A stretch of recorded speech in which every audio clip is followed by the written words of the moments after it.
आत्माएं हैं।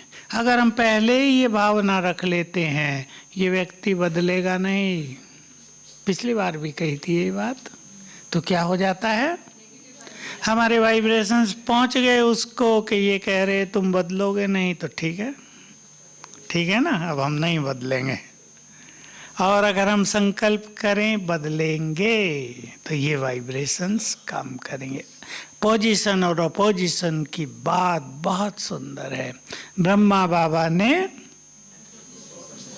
और क्या कहा, तब बाबा अकेले थे, अब तो बहुत हैं हम सब, संगठन है हमारे साथ, बाबा अकेले थे।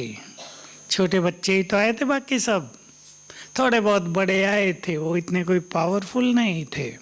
बाकी ये सब दादियाँ छोटे थे, कोई 5 साल की, कोई 8 साल की, कोई 15 की अधिक से अधिक, इससे बड़े कोई भी नहीं थे। जानकी दादी बाद में आई थी, वो 21 साल की आई बाद में थोड़ा।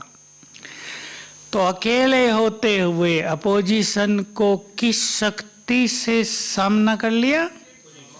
पोजीशन, स्वमान एक ही था उन दिनों, ये बहुत सारे स्वमान नहीं थे जो अब हैं।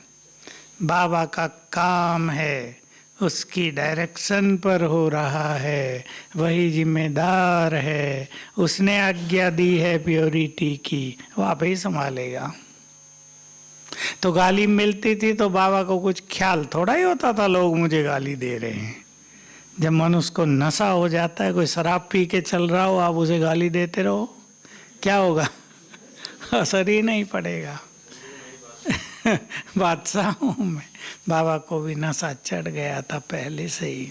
तो अपोजिशन को समाप्त करने की विधि है श्रेष्ठ पोजीशन, अर्थात स्वमान में रहना, स्वमानधारी होना हमारी अनेक समस्याओं का समाधान है। तो हमें एक तो स्वमानधारी होना है, और 3 काम कौन से करने हैं एक साथ?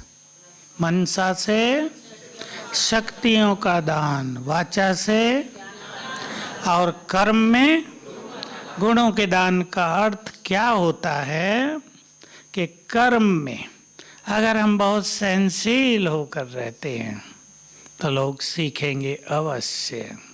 कर्मों में अगर हम हल्के होकर रहते हैं, कोई टेंशन में रहते हैं, कोई हल्के रहते हैं, तो सीखेंगे अवश्य।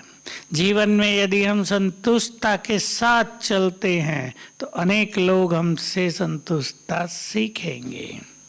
अगर हम बहुत निरहंकारी नम्र हैं तो उसकी छाप दूसरों पर अवश्य पड़ेगी।